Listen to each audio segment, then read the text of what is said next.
The Senegal Sustainable and Inclusive Agribusiness Development Project aims to increase agricultural production and promote direct investment in the farming sector in the north of the country.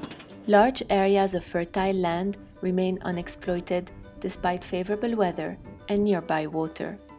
For example, in the rural communities of Neat and Gandon, local farmers are eager to increase production but lack means and resources. Le canal que vous avez derrière moi là, on a fait 400 mètres du lac jusqu'ici. Les terres qui sont au niveau de cette zone actuellement sont alimentées par les pompes là que vous voyez. Donc, mais derrière, il y a les montagnes. Et ces montagnes-là, on n'a pas les capacités de les exploiter. Ici, dans la communauté de Gandon, vous n'y trouverez pas de grandes exploitations. Mais par contre, on a des petites exploitations familiales. Et nous avons beaucoup de superficie, mais l'exploitation fait défaut à cause du manque de moyens.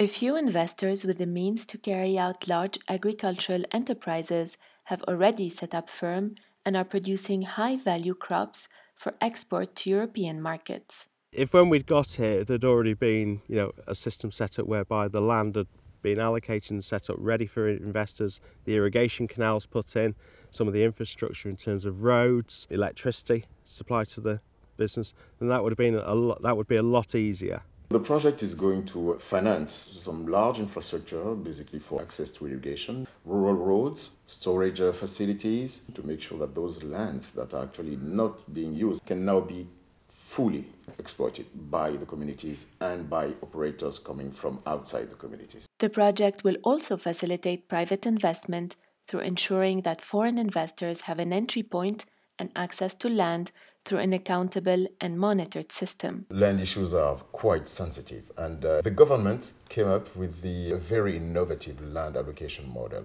which consisted in providing long-term leases to the communities, and then the communities would in turn provide subleases to the private operators in which they'll be coming into agreements. On a discuté de toutes les questions, y compris cette question difficile qui est la question foncière.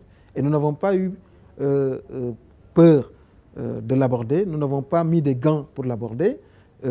Tout au long, il y a eu énormément de consultations villageoises. On a convoqué tous les chefs de village, des leaders d'opinion, les femmes, les jeunes, pour les informer. Ensuite, on a fait des vulgarisations dans les villages concernés. On est dans un programme qui est un programme innovant, qui va développer l'agriculture à haute valeur ajoutée à travers des infrastructures importantes qui vont être faites, mais aussi en amenant des innovations qui vont permettre au Sénégal non seulement d'assurer son autosuffisance, mais également de créer des richesses en exportant des produits à haute valeur ajoutée sur le marché mondial.